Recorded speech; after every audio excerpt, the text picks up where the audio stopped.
Privada del Norte y la Cámara de Comercio y Producción de la Libertad, a través de su área de capacitación, han organizado esta conferencia Coaching en las Organizaciones. Por ello, en nombre de ambas instituciones, les expresamos la más cordial bienvenida y a la vez nuestro agradecimiento por acompañarnos en esta ocasión, lo cual nos motiva e incentiva para poder continuar organizando esta serie de cursos para beneficio de ustedes y de la ciudadanía. Al ingresar, en las sillas han encontrado un flyer sobre un curso que se va a dictar el día 29, a la vez una encuesta de satisfacción. Les vamos a agradecer que oportunamente tienen esa encuesta y al terminar la dejen sobre las sillas o la entreguen a la señorita para poder hacer posteriormente nosotros la tabulación de la información que ustedes hayan consignado. Esta conferencia, Coaching en las Organizaciones, tiene como disertante al señor y psicólogo César Vázquez Olcese. Él es psicólogo egresado de la Universidad Ricardo Palma. Es magíster en docencia universitaria. Igualmente, psicoterapeuta sistémico. Es investigador y catedrático de la carrera de psicología en la Universidad Privada del Norte. Dejo entonces con ustedes al psicólogo César Vázquez Olcese para que dé inicio a la conferencia Coaching en las Organizaciones. Le brindamos nuestros mejores aplausos.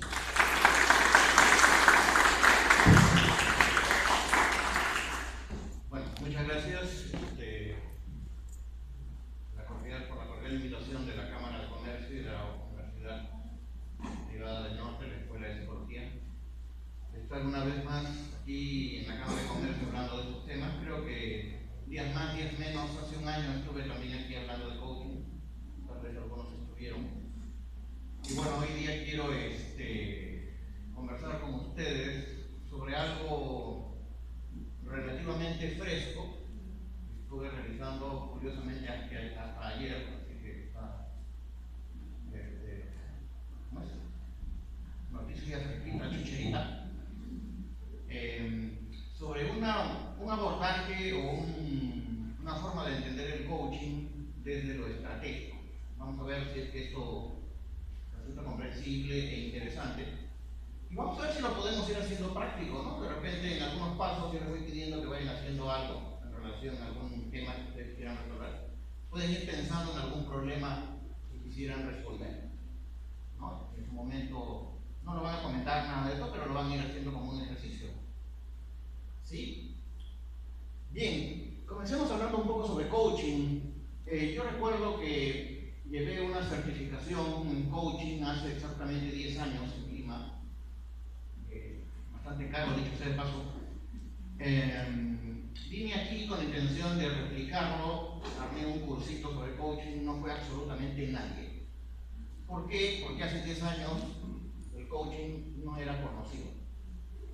Ahora lo conoce todo el mundo, o mucha gente cree que lo conoce, porque tal vez no saben de qué están hablando cuando hablan de coaching. Porque, bueno, hay coaching con ángeles, coaching con ley de la atracción, coaching con la silla vacía, coaching con lo que tú quieras, ¿sí? De hecho, muchas personas reciclan lo que vienen haciendo desde hace décadas, lo actualizan y le ponen la palabra coaching. Entonces, la idea es que empecemos a ver más o menos qué cosa es el coaching y qué cosa no es el coaching, ¿sí? ¿Qué no es? No es magia, no hace magia, ¿sí? El coaching no te va a hacer millonario, ¿ya? O sea, no es que coaching para que resuelvas tus conflictos con el dinero y por consiguiente de aquí a un año tengas la plata que ahora no tienes. Si fuera así, ya estaría yo pues dando cuantas vueltas alrededor del mundo, ¿no? ¿Sí? No es terapia, por favor.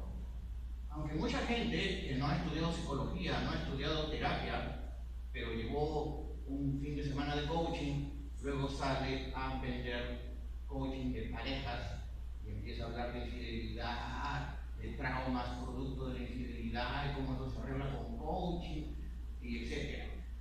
Entonces, eso no es, ¿sí? No es terapia. La terapia es otra cosa completamente diferente, que requiere entrenamiento y dentro de nuestra legislación solo lo pueden practicar psicólogos, psiquiatras y psicólogos y psiquiatras.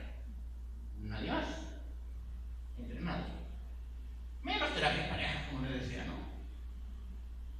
¿Sí? Por ahí hay una persona que vende esto, incluso en Lima, ¿no? Hace poco estuve en Lima, hasta ayer, hasta hoy en la mañana en realidad, ¿no? Hoy día vine de Lima. Y entrevistaban a una coach que hablaba de parejas al derecho y al revés, pero era coach, no era terapeuta. Bueno, lo que les dije no es ley de atracción, no es trabajo con energías, no es chamanería, no es uso de chakras ni nada de esas cosas. Todas esas cosas pueden tener de repente su valor para los que le den valor, pero no es coaching, ¿sí? Bien, ¿qué cosa sí es coaching? En términos muy generales, son procedimientos basados en teorías fuertes. ¿Qué cosas son teorías fuertes? Teorías que tienen cierto sustento, que han salido de la experiencia, de los estudios, de la evidencia, de la investigación, ¿ok? Como cuál, por ejemplo, bueno, el enfoque sistémico es una teoría fuerte, ¿sí? El enfoque ontológico, que tiene mucho lo filosófico, pero es un enfoque fuerte, ¿no? La programación neurolingüística incluso, también, porque ya tiene un tiempo y ha sido probado y usado en diferentes cosas. Entonces, tiene que salir de ahí. Esas teorías fuertes son acerca de cómo funcionamos y de cómo podemos funcionar mejor. O sea, hay evidencia que indica cómo hacen las personas para funcionar mejor y cómo se puede hacer eso, cómo se puede transmitir. Busca ampliar la conciencia de las personas, no al estilo budista ni nada de esas cosas, utilizando preguntas, estableciendo objetivos e identificando recursos. ¿Sí? Entonces, ir al coach, hacer coaching, es que tú empieces a darte cuenta, gracias a las preguntas que esta persona va a hacer hacia ti o contigo, de cosas que antes no habías visto en ti, en tu realidad. ¿Sí? Para que no digas después, caramba, ¿cómo no se me ocurrió antes? Ese cómo no se me ocurrió antes, la función del coaching es que se te ocurra antes, pues, cuando estés haciendo coaching, para que no se te ocurra después. ¿Ok? Y ese cómo no se me ocurrió antes, también lo hagas. ¿Cómo no descubrí eso antes en mí? Yo no sabía que podía hacer eso, no sabía que podía utilizar eso. ¿Sí? Entonces, al ver esos recursos que tienes, al ver las circunstancias que tienes, al ver las cosas, los objetivos, por ejemplo, planteados de determinada manera, entonces todo eso se organiza y la posibilidad de que tengas éxito, logres lo que quieres hacer, te destrabes de las cosas que te impiden avanzar, se incrementa. ¿Sí? Pero no, insisto, no porque el cosmos conspira a tu favor, sino porque tú empiezas a utilizar de manera efectiva, eficaz, lo que tienes. Entonces, la idea es logro de metas, que pueden ser personales, ¿no? Hay coaching personal, coaching de vida, grupales, comunitarios, organizacionales. La verdad, yo no creo que exista una diferenciación muy marcada entre un tipo de coaching y otro tipo de coaching. Yo creo que la diferencia puede ser de ciertos aspectos de manejo, ¿no? O sea, una cosa es hacerle preguntas a una persona solita y otra cosa es hacérselo a un equipo de trabajo o a una organización completa. En ese aspecto sí, ¿no? En cómo adecuar las ideas, pero en cuanto a las ideas en sí, yo creo que son válidas en general. ¿Sí? Ahora, algunos pueden, los que me conocen sobre todo, pueden sorprenderse y por qué yo estoy hablando de este tema acá. Claro, ustedes preguntarán, ¿por qué dices eso? Porque yo soy clínico. ¿Qué significa clínico? Que trabajo con individuos, parejas o a lo máximo familias. ¿Sí? Pero se me ha invitado acá el día de hoy precisamente porque lo que les voy a presentar lo pueden hacer con ustedes mismos, lo pueden hacer con otra persona, o lo pueden hacer con un equipo de trabajo en alguna organización. No varía demasiado. No es que exista un coaching especial, al menos para mí no. Bien, metas y planes de acción.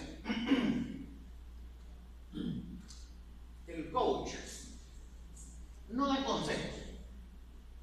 ¿Sí? Una de las cosas que a mí me gustó y que me explicaron hace 10 años cuando estudié esto es que tú puedes hacer coaching incluso de temas que no conoces. Si viene alguien que te dice, soy gerente de una empresa de energía nuclear, ¿sí? Tenemos por ahí un reactor nuclear, con eso abastecemos de electricidad a cierto sector. Pues bueno, pero yo con las justas que aprobé matemática básica 1, menos física y menos física nuclear, o sea, yo de esto no sé nada, ¿no? ¿Sí? Salvo lo que sale en los Simpsons, número 5, los isótopos, esas cosas, ¿no? Pero no necesitas saber. No necesitas saber de energía nuclear. Lo que sí necesitas saber es qué preguntas le tienes que hacer para el que sí sabe de energía nuclear, utilice eso para destrabarse de donde parece que está trabado y empiece a funcionar en la dirección que quiera. ¿Sí? Esa es la diferencia, por ejemplo, con el mentoring. El mentoring sí es necesario que la persona sepa el tema y que acoja bajo su ala a alguien que recién comienza y con el conocimiento del caso lo pueda ir orientando. Pero en el coaching no necesita ser experto en el tema. Que generen descubrimiento, explicación de lo descubierto, corrección, aproximación paulatina a la meta. O sea, el coaching es un procedimiento autocorrectivo. Las personas van descubriendo, van aplicando, se van equivocando, corrigen, siguen aplicando, se van equivocando otra vez, corrigen, así, y poco a poco se van acercando hacia la meta. Tú estás como alguien alrededor suyo, ayudándolo en el proceso, para que no se desanime, ¿sí? Para que no vuelva a caer en las cosas que tal vez lo trabajen un poco, hasta que llegue al punto donde ya no te necesita. Para ello, se crea un clima adecuado para pensar, reflexionar, como les decía, ampliar la conciencia en base a pensar en cosas que normalmente no hubieras pensado, aprender de la experiencia y continuar. Ese es el procedimiento, esa es básicamente la función que hace un coach. Entonces allí el trabajo con los cristales, con las energías, esas cuestiones como que sale sobrando, no es necesario. Bien, entonces hecha esta introducción acerca del coaching, ahora quiero empezar poco a poco a entrar en el enfoque estratégico. Para eso les voy a contar unas cuantas anécdotas, ¿sí? Se supone que allá en Austria, por los años 30, había una persona que estaba en un hospital que estaba muy mal, ¿sí? Estaba casi moribundo. El problema es que nadie daba con la enfermedad que tenía, no tenían un diagnóstico y por consiguiente no tenían un tratamiento. El señor estaba muy preocupado porque sentía pues, que ya se iba para el otro lado, pero los médicos vienen y le dicen, no se preocupe señor, ya hemos llamado a un médico de la capital, va a llegar mañana y él le va a dar su diagnóstico y cuando tenga su diagnóstico usted va a poder mejorar. Bueno, dicho sea, llega el médico al día siguiente de la capital, lo traen a que lo vea al paciente, lo examina con detalle y luego voltea hacia sus colegas y le dice en latín moribundus, es decir, este señor ya está para morirse. Se lo dice en latín porque no quiere que escuche pues, que ya se va a morir. Como era en Austria y hablaba alemán, no entendía latín, y dirá, no, representa una enfermedad media rara. Dicho y hecho, empieza a mejorar.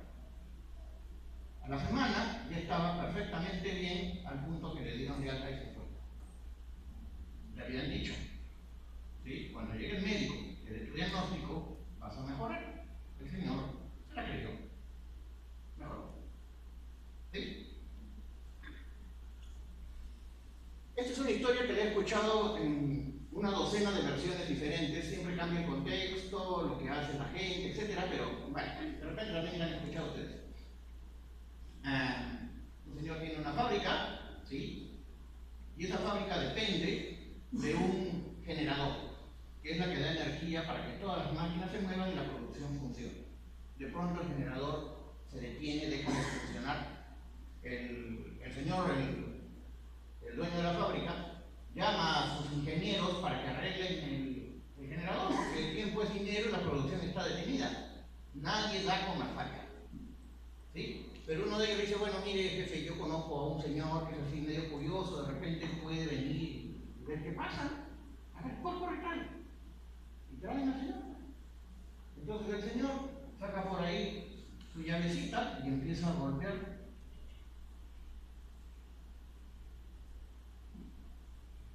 ¡Pah! Da un golpe así y empieza a funcionar la máquina. Y el señor se va. ¿No? Y el empresario se queda contento. Hasta que al día siguiente le llega la factura, $1000. El empresario dice, ¿cosa? $1000? No ha estado ni 10 minutos aquí. No, que me manda una factura detallada. Le manda la factura detallada. Por golpear, $1. Por saber dónde golpear, $999. Sí, vamos a darnos cuenta que este tipo de abordaje del que pienso hablarle es más o menos así. Tienes que saber dónde golpear. Ahora, para eso no necesitas 40 años de experiencia. Necesitas tener una teoría más o menos fuerte que te indique cómo es que las personas generan problemas y cómo es que las personas superan sus problemas. Espero que al finalizar esta conferencia o esta charla ustedes tengan una idea aproximada de cómo es que funcionamos así, ¿no? Esto es otro interesante. Cuentan que allá en Hungría, también por los años 30, toda su historia vieja, había un señor que estaba pues aburrido de la vida, así que se va al río Danubio, que pasa por ahí, por la capital de Hungría, de Budapest, ¿no? Y se tira al río con la intención de suicidarse. Un policía que andaba por allí, de pronto lo ve, se saca el fusil que llevaba al hombro, va corriendo a la orilla, lo apunta y le dice, sal de ahí o te disparo. El tipo lo ve, empezó a nadarse a la orilla y salió. No se le ocurrió pensar en ese momento, de repente, que me da una ayudadita y me dispara mejor. Bien. Esta es una historia más vieja todavía, de la época griega. En Atenas, no recuerdo muy bien en qué año, una chica, bueno, un poco aburrida de la vida, se suicida. Y ustedes saben que el suicidio es un poco contagioso. Entonces otras chicas más o menos de su edad se empiezan a suicidar. Entonces, los líderes atenienses no saben muy bien qué hacer. ¿Cómo hacemos para detener esta ola de suicidios? Hasta que le preguntan por ahí a algún filósofo, digamos que fue Aristóteles, y él sugiere, mire usted, haga un bando, colóquelo ahí, un bando es una especie de orden, de ordenanza, colóquelo en la plaza principal diciendo que toda persona que se suicide va a ser expuesta desnuda en el centro de la plaza, su cadáver. Pararon en seco los suicidios. Conociendo más o menos cómo pensaban las griegas jóvenes de hace 2500 años. Claro, también todo esto va un poco contra la lógica formal, ¿no? Uno podría pensar, pero si se va a suicidar y va a estar muerta, ¿qué le importa? Pero parece que le importa. Lo mismo al otro, si se quiere suicidar, se tira al río, ¿qué le importa que le pegue un tiro? Pero parece que le importa. Bueno, todas estas son formas estratégicas de pensar, es decir, lograr resultados a partir de la lógica que no es la lógica formal, sino que es la lógica estratégica, es decir, buscar resultados a partir de otros procedimientos que no son los habituales, que requieren un poco de creatividad, ¿sí? Pero por suerte hay otros que ya lo pensaron y nos han un poco allanado el camino para no tener que reinventar la pólvora, ¿no? Bien.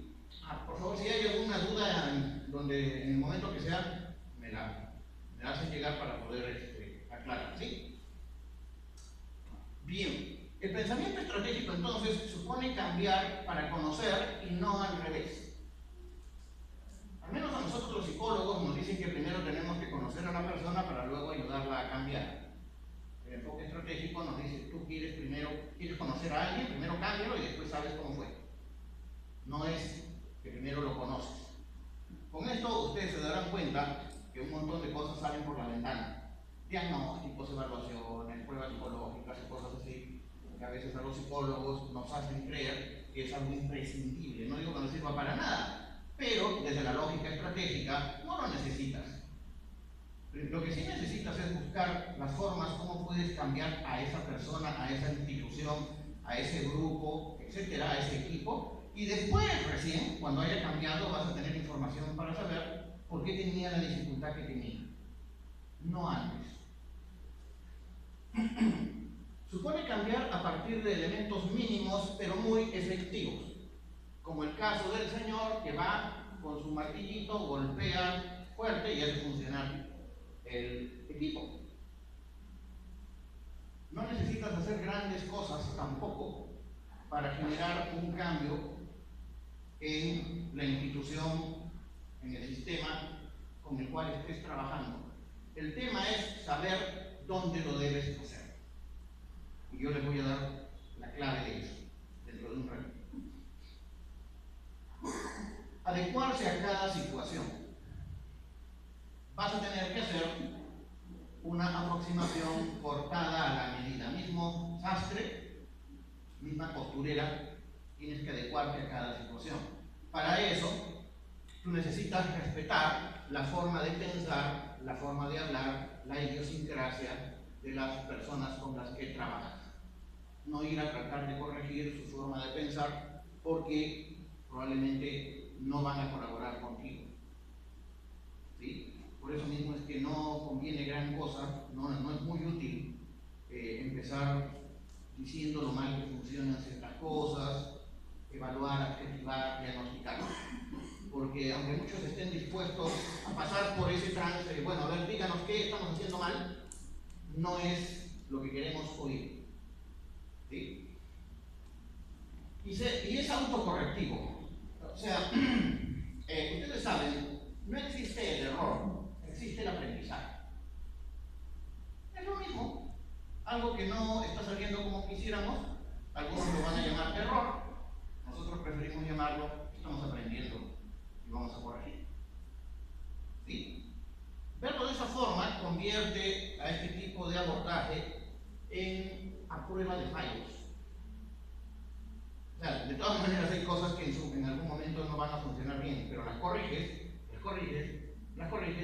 y llegas a donde querías llegar. Bien, esto tiene dos fines. Este tipo de coaching estratégico tiene dos grandes fines, que son los que tú vas a plantearle a la persona o al grupo con el que trabajas.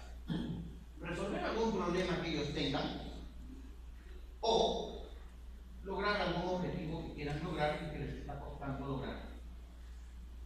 ¿Sí? Por ejemplo, un problema podría ser dificultades de comunicación dentro de un equipo, lo cual está restando, ¿no?, la productividad de esa empresa. Personas que se llevan mal, personas que se dan señaladas en la espalda, ¿sí? Competencia de repente, el hecho de que se vayan creando como islotes, 2 o 3 que hacen grupo versus 4 por allí, otros 3 por allá, ¿sí?, que empiezan a hacer competencia y a gastar energía en eso. O el hecho de que de repente una institución no esté produciendo lo que se supone que debería producir, que estén malgastando recursos, que estén malgastando energía y por consiguiente no logren las metas que ellos creen objetivamente que podrían lograr. Entonces, para esto es que el coaching estratégico podría entrar a tallar, ¿no? Bien. También es bueno que hablemos sobre cómo nacen los problemas, desde esta perspectiva al menos. Es bien sencillo, ¿eh? Y es bien fácil de verificar en la práctica, pero vamos a tener también que un poco cuestionar nuestras creencias habituales acerca de cómo es que los problemas surgen. Un problema es algo que tiene solución. Bueno, primero para definir qué es un problema, porque puede ser un gran problema tomar como problema algo que no lo es. ¿Ya? Por ejemplo, un problema es algo que tiene solución. Si no la tiene, no es problema, sino un hecho de la vida que hay que soportar. ¿La muerte es un problema? ¿Por qué no? ¿No tiene solución o ya la inventaron? No, ¿verdad? Si empieza a llover a cántaros, como hace 1 año y medio, ¿es un problema? ¿Ya se inventó cómo impedir la lluvia? No, ¿verdad?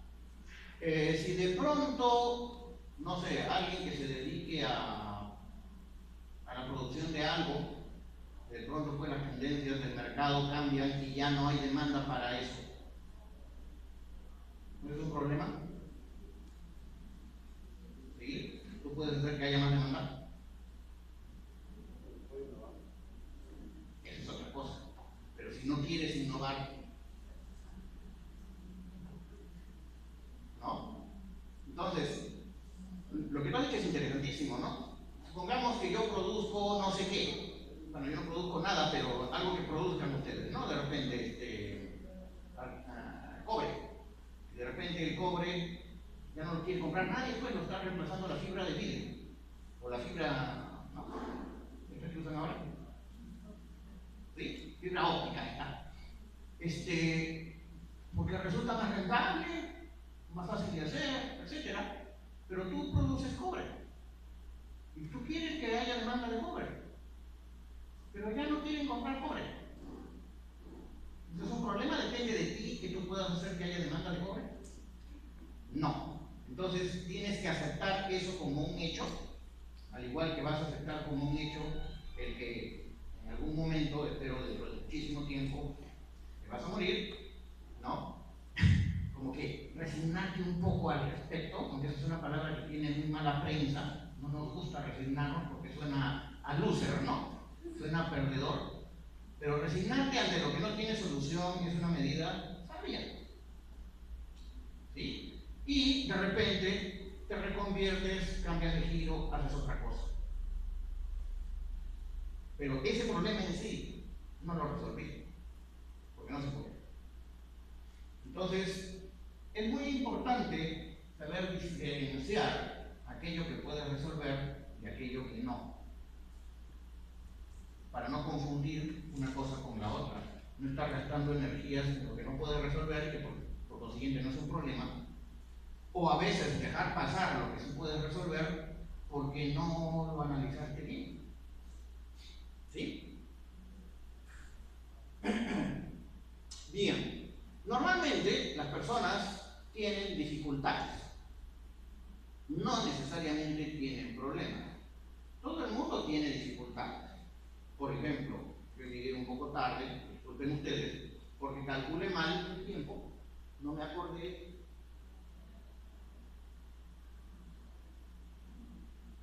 ¿Se desmayó?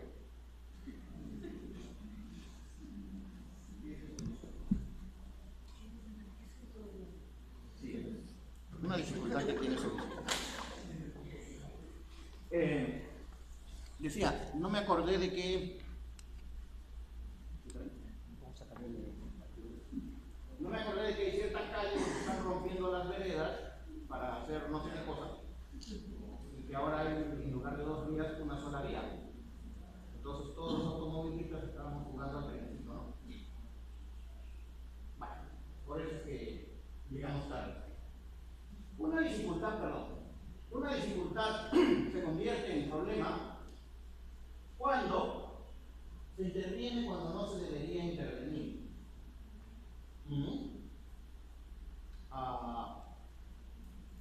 ¿Algún ejemplo que se les ocurra? Donde pasa algo que no te cuadra, no te gusta, en la vida cotidiana, en el trabajo, donde sea. Y no sería bueno hacer nada, porque es probable que eso se arregle solo con el tiempo. Pero por meterte, creaste un problema. ¿Se les ocurre algo?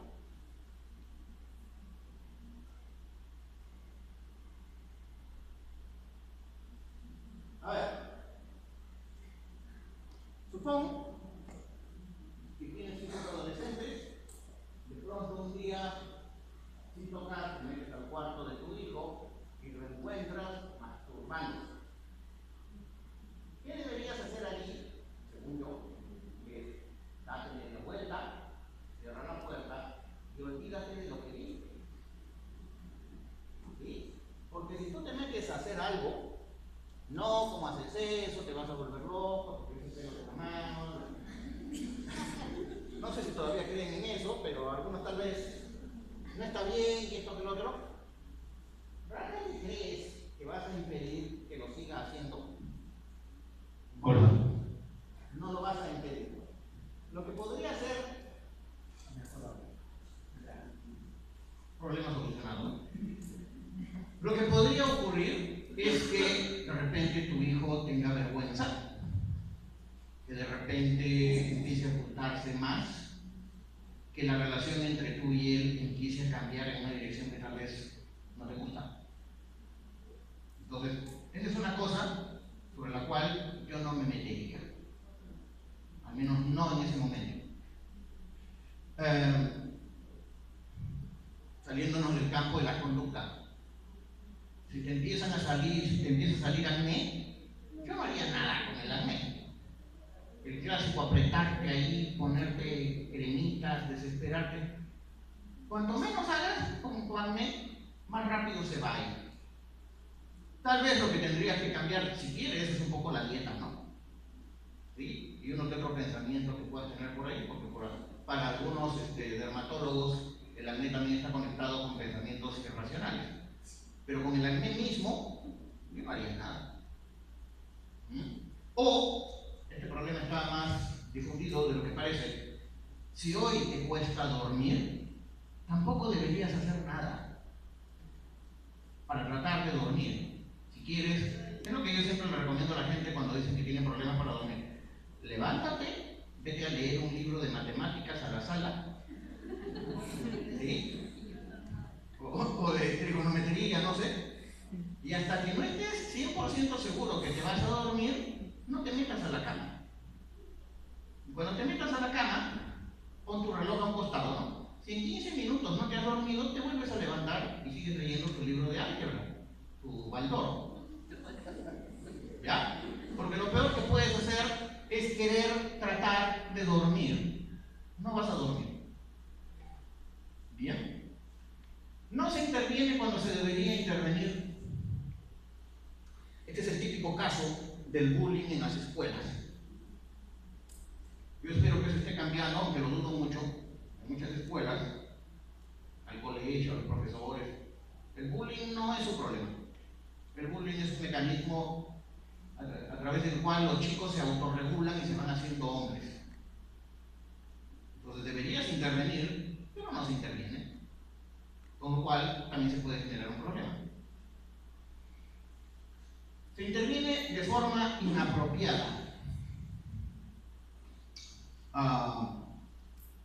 Volviendo al tema del sueño, supongamos que no tienes sueño, pero tú dices, bueno, aprovecharé pues, para mis oraciones. Te pones a rezar y de pronto dices, Diosito, por favor, que me dé sueño y ¡guau! Te da sueño. Rezar funciona. Supongamos que otro día, 2 o 3 días después, te vuelve a dar dificultades para dormir y te pones a rezar, pero esta vez ya no funciona. Y al día siguiente tampoco funciona. Y dices que no lo estoy haciendo con suficiente fervor. Entonces le pones más ganas, te hincas de rodillas, ya no lo haces 10 minutos, sino media hora, pero no te duermes. Pero insistes. Entonces una dificultad que era un día o dos sin dormir, lo empiezas a convertir en problema. ¿Ya? Entonces se continúa aplicando de forma reiterada la misma solución, aunque la evidencia te demuestra que no te sirve. No te sirve. Así es como surgen los problemas. Si algo te sirvió en alguna ocasión, tú crees que ahora te va a servir porque equivocadamente estás equiparando esa situación de antes con la de ahora. ¿No? Entonces usas tu vieja receta para una situación que es nueva, no funciona, pero como todavía no te has dado cuenta que es una situación diferente, entonces insistes Y ahí ya tienes un buen problema autogenerado. ¿Sí? Entonces, mueres en tu ley, pues, ¿no? Como el perrito ese. Sí, no me cago, ¿no? ¿Ah? Pero dice, no se me va a escapar el pájaro. No sé si al final lo agarró o no lo agarró, pero los dos se fueron para abajo, ¿no? O de repente el pajarito vuela lo suficientemente fuerte como para cargarlo. Bien, acá tenemos una explicación. Bueno, todo esto que les estoy explicando viene de Italia, de una ciudad que se llama Arezzo, y lo diseñó inicialmente Giorgio Nardone, que es un psicólogo italiano, un terapeuta. Es un verdadero genio el tipo en realidad. No tuve la suerte de conocerlo hace unos meses cuando fue a Lima. Y tiene un libro que se llama Problem Solving Estratégico. Es un librito de 120 páginas más o menos, donde describe mejor de lo que yo estoy haciendo todas estas ideas, ¿no? Problem solving estratégico. Lo pueden conseguir, fíjate ahora. Bueno, eso no es esto. Entonces él plantea este esquema para tratar de que se entienda cómo es que generamos y mantenemos estas dificultades. Inicialmente tenemos una dificultad, la que sea un problema de comunicación, un problema de producción, un problema de organización, ¿sí? Alguien que llega tarde al trabajo, malgastar recursos, lo que sea que surja en una organización, un mal clima laboral, etc. Nosotros tenemos un sistema perceptivo reactivo, es decir, nosotros vamos organizando, construyendo, mejor dicho, nuestra forma de ver el mundo, vamos construyendo nuestro mundo. Ellos diferencian entre la realidad de primer orden. La realidad de primer orden es lo concreto, lo tangible que está aquí. Pero la realidad de segundo orden es lo que yo creo que significa lo que está aquí. ¿Sí? O sea, las cosas no significan por sí mismas. Esto se supone que es un puntero láser para pasar diapositivas para nosotros. Pero si lo llevamos al desierto de Mongolia, ¿no? Con personas que no han salido del desierto de Mongolia en su vida y le damos esto, dirán, es una piedra extraña. ¿Sí? Entonces, no se sabe, o sea, las cosas no significan por sí mismas, significan en función a la cultura en la que estamos, y esa es una forma de construir la realidad. Entonces, el sistema y esa realidad que hemos construido va a generar respuestas que tienden a ser reiterativas.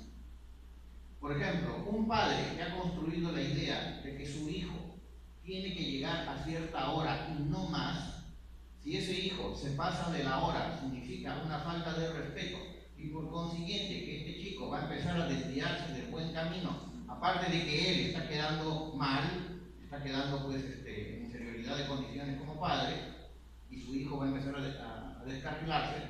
Si esa es la construcción que esta persona ha hecho, eso va a generar una serie de conductas que probablemente van a convertir una dificultad en un problema.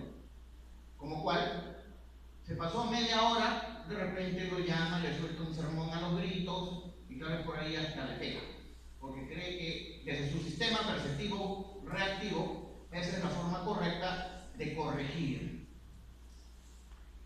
Pero de repente esa fue la forma correcta cuando su hijo tenía 8 años, tal vez. Pero si tiene 18 años, ya no es. Pero como le funcionaba a los 8, cree que le va a funcionar a los 18. ¿Sí?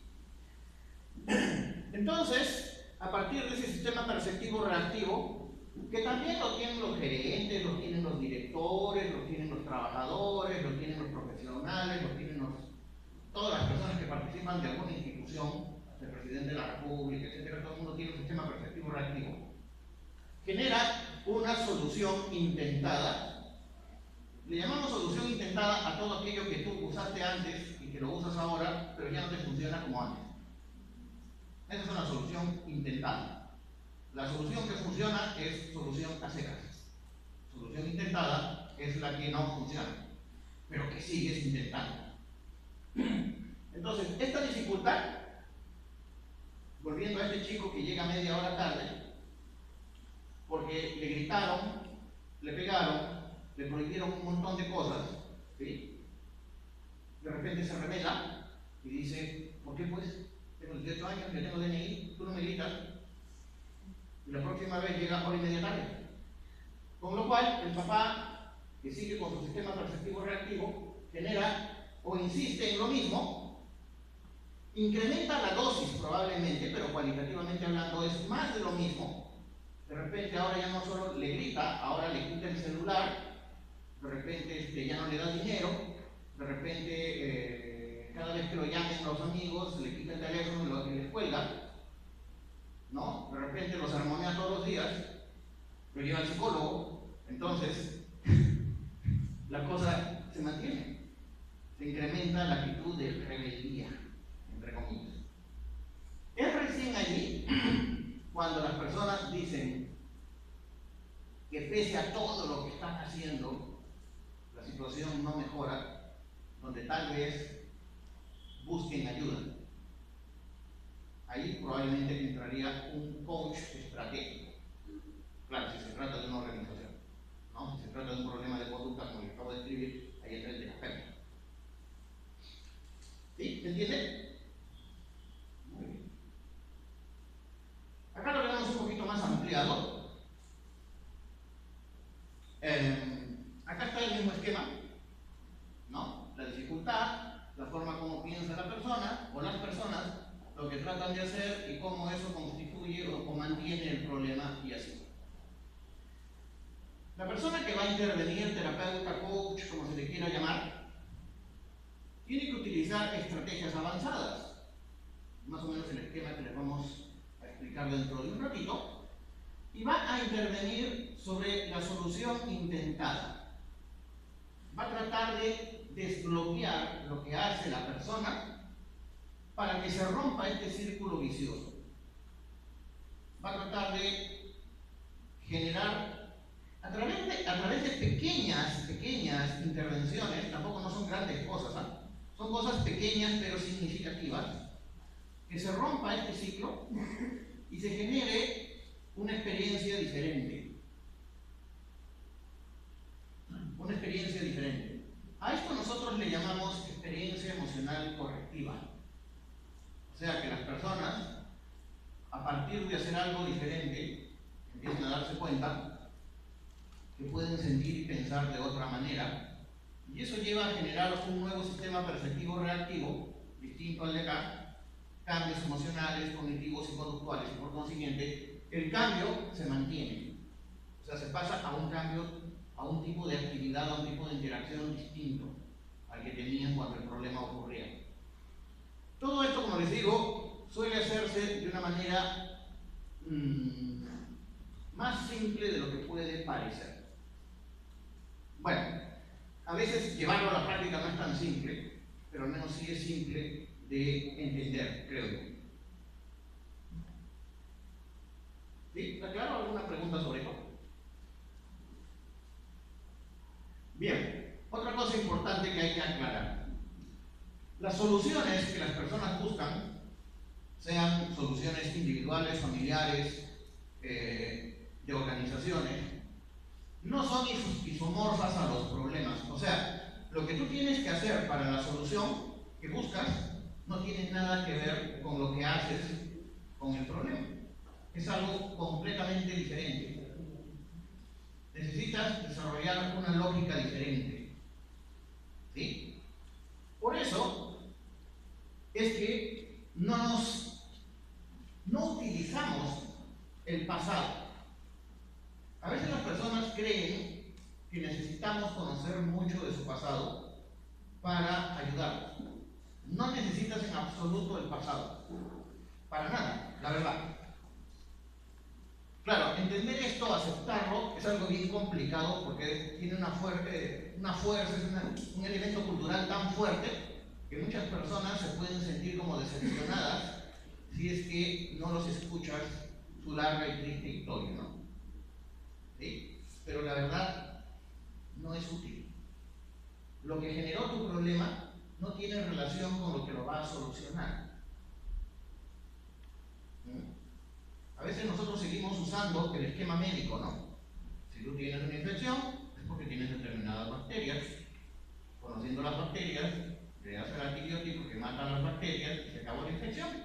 Bueno, esa relación causa-efecto de la medicina está muy bien en la medicina, pero en este tipo de situaciones no funciona. ¿Sí? Tampoco hay causas. Al menos no son causas del tipo A genera B. ¿Por qué? Porque B influye sobre A también. Y aparte de haber A y B, también hay C, D, F. O sea, hay tantas causas en interacción circular que tratar de determinar qué es lo que genera esto tampoco es de gran utilidad. Es perderte en la búsqueda de esas causas.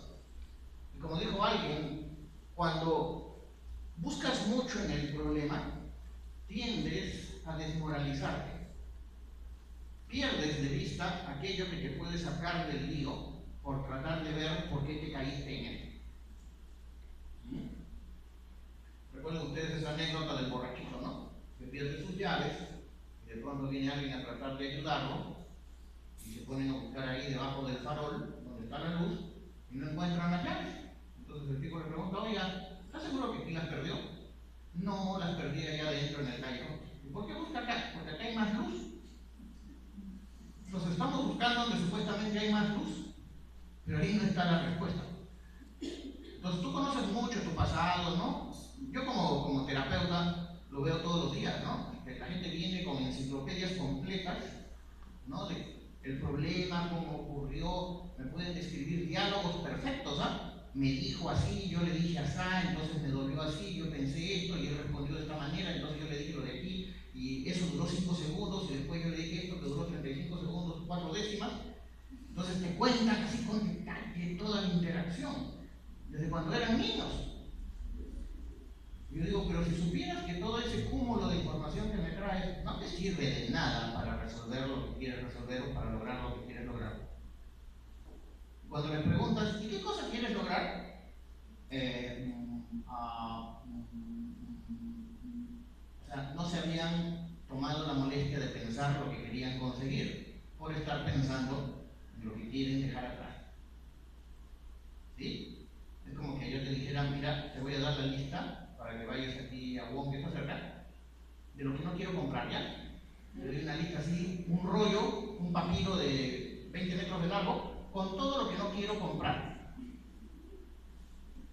¿Qué me vas a traer? Nada, porque no sabes lo que sí quiero comprar. Ese es el efecto de buscar pasados y causas y cosas así. Tampoco evaluaciones individuales. Te lo mando para que lo evalúes, para ver por qué no se integra al grupo. ¿Y qué puedo decir yo sobre eso? O sea, que una persona se integre al grupo o no se integre al grupo depende solo de esa persona. Como si la integración, eso que llamamos integración, fuera solo responsabilidad de las habilidades sociales de esa persona y el resto no tiene nada que ver. Hace 2 o 3 años yo estuve en México. ¿Hay algún mexicano acá? No, por acá. Entonces, estuve en una ciudad de México que se llama Mérida, que queda en el estado de Yucatán, que dicen que es la cuarta mejor ciudad del mundo para vivir. Así que si se jubilan, pues se van a Mérida a vivir. Y hablaba con una colega que, o sea, a los de Mérida, a los de Yucatán les dicen yucatecos, ¿sí? Y la colega que no era de Yucatán, era de la Ciudad de México, o sea, chilanga, porque los de la Ciudad de México le dicen chilango, ¿no? Ella era chilanga, decía así por abajo: estos no te integran jamás. Aquí sí, claro, porque estamos en un centro, era un curso, ¿no? Estamos en un centro tomando café, tenemos que conversar, pero fuera de aquí no te van a invitar a ningún lado, no te dicen nada a sus cumpleaños, nada. Porque los yucatecos son yucatecos y a los mexicanos no los consideran. O sea, como que la cultura para ellos es entre ellos nomás, y los que no son de ahí, pues hola, ¿qué tal? Chao. Cultura organizacional.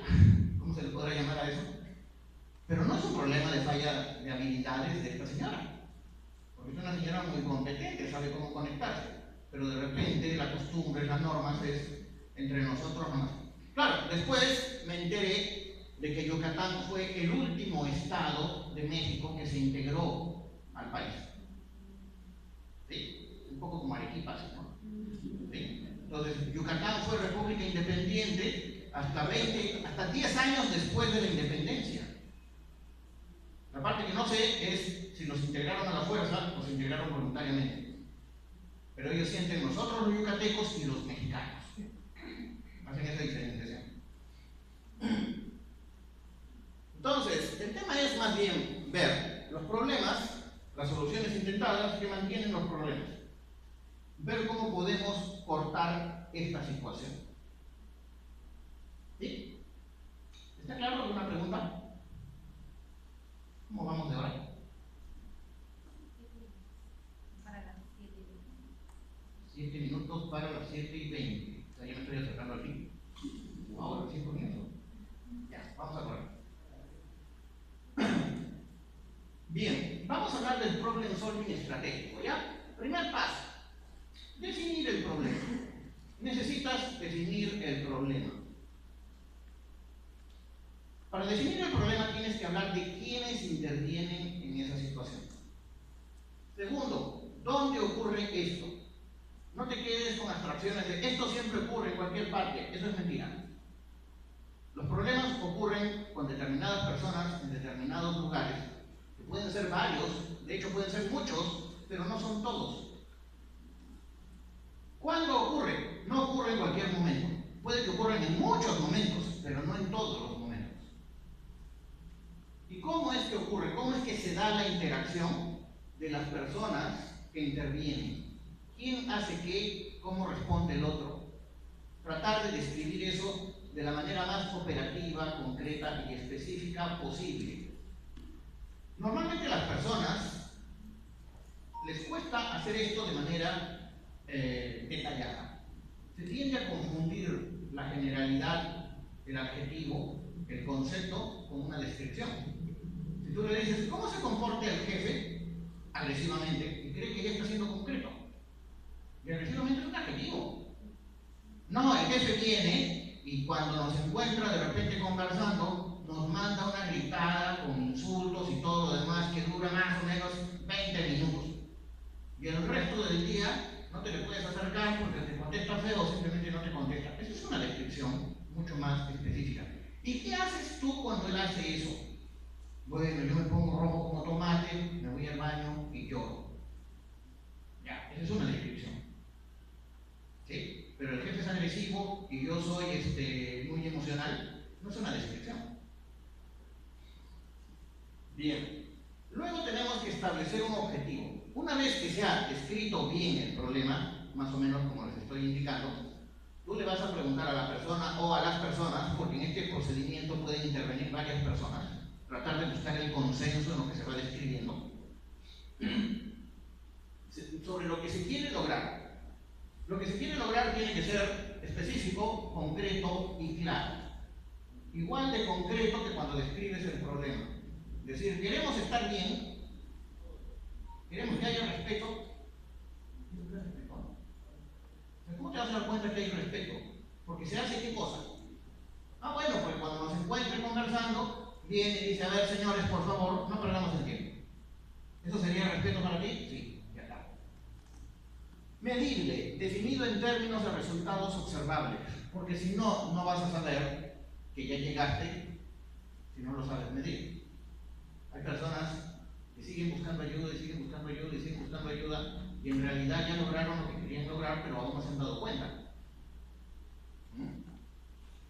Yo siempre digo, ¿cómo sabes, cómo vas a saber si nunca has ido por allí? Que estás llegando a Piura, saliendo de Trujillo. ¿Vas a esperar a entrar por la puerta o por el letrero que dice bienvenidos a Piura? No, porque de repente el chofer se equivocó y se fue a otra parte y el bienvenidos a Piura no aparece nunca. Entonces necesitas tener ciertos hitos previos que te vayan indicando me estoy acercando, no me estoy saliendo de la ruta, ¿verdad? Que sea concordado, compartido por todos. Entonces, el que practica este tipo de coaching tiene que saber negociar. A veces unos plantean una cosa, otros plantean otra cosa que en apariencia son distintas, pero de repente esas dos cosas que aparentemente son distintas tienen un elemento en común. Y tal vez ese elemento en común puede ser parte del objetivo. ¿Sí? Que sea realizable, ¿sí?, en base a los vínculos y recursos que se tienen. O sea, no plantear más cosas o cosas que no corresponden a nuestro contexto. No plantear cosas que son ideales, pero no responden a nuestra realidad inmediata. Cuando se plantean objetivos que no corresponden con nuestra realidad inmediata, de repente se tienen que plantear objetivos previos, pasos previos. ¿Sí? Yo siempre digo, si tú quieres correr la maratón de 42 kilómetros y medio, puedes, pero no de aquí a fin de año, de aquí dentro de 3 años de repente.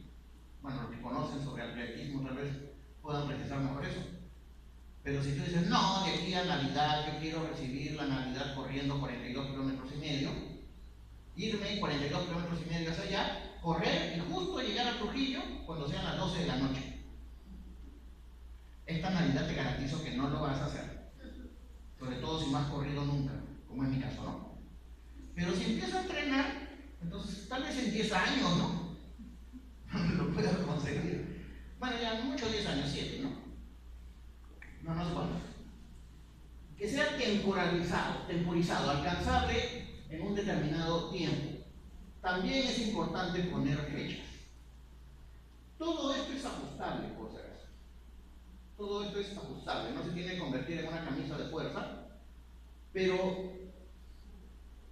o sea, el hecho de que sea ajustable significa que lo estamos adaptando a nuestra realidad. Porque incluso con análisis y todo eso, puede que algunas cosas no hayan sido tomadas en cuenta o no hayan sido sopesadas correctamente, ¿no? Bien, entonces, tenemos el problema, tenemos los objetivos. Ahora, vamos a hacer lo que se llama la técnica del escenario futuro. Algunos que han sido mis alumnos creen que saben de lo que voy a hablar, en realidad no saben. Imaginemos, esto se les dice a las personas, es opcional, ¿ya? Cuando las personas no tienen claro lo que quieren lograr, o cuando no hay consenso. Cuando el consenso en un grupo, en un equipo, se torna un poco complicado, entonces le aplicas esto. Imaginemos que una vez que salgas de aquí, inicias a caminar, y como por un milagro el problema ha sido resuelto, o el objetivo ha sido alcanzado. De repente no te hablan por un problema, sino por una meta que no consiguen, ¿no? ¿Cómo te das cuenta? ¿Cuáles serían los factores concretos que te harían darte cuenta que la situación ha cambiado? Esto se parece a lo que se llama la pregunta del milagro, pero no es exactamente la pregunta del milagro. Porque la pregunta del milagro en sí es parte de la terapia. Esto no es terapia. Esto es solamente para establecer objetivos. ¿Ya? Entonces tú le haces esta pregunta a las personas y vas construyendo esa meta que quieren conseguir en base a esas respuestas que empiecen a dar. Entonces vas a pedir algunos detalles sobre cómo ellos imaginan esa realidad que quieren ir construyendo. Luego vas a estudiar, vas a revisar, y esta es la parte clave, tal vez es la parte más importante de todas, las soluciones intentadas. Lo que les está impidiendo conseguir su meta o resolver su problema es lo que vienen haciendo acá. Es aquello que en el pasado funcionó y que por esa razón se sigue usando en el presente aunque ya no funcione. Es lo que sostiene el problema. Vamos a ver dos maneras de analizar las soluciones intentadas. Primero, ¿qué has estado haciendo hasta ahora para solucionar el problema? Haz el listado con más detalle que puedas. Tú dices que no logras que tus trabajadores lleguen a tiempo, que entre retrasos, demoras, etcétera, pierdes varias horas hombre al mes. ¿Qué has estado tratando de hacer? llamarles la atención, descontarles, ofrecerles dinero, ¿no? A los que sean puntuales, darles su diploma al que llega puntual, poner el empleado del mes, el empleado puntual del mes, etcétera, etcétera, etcétera. Todo lo que has estado haciendo. La lista tiene que ser exhaustiva. Por eso es que acá te puedes detener el tiempo que sea necesario. Esto lo pueden hacer en equipo también. Si hay varias personas trabajando en este proceso, cada uno puede hacer una lista de las cosas que cree que mantiene el problema en la organización. ¿Sí? Y luego juntar todo. ¿Algo de esto ha funcionado? Le puedes poner una crucecita a lo que funcionó y un menos a lo que no funcionó. Según nos explicaban, entre un 70-80% predomina lo negativo, o sea, no funciona. Mayormente, lo que hacen las personas cuando tienen un problema, no funciona, pero lo siguen haciendo.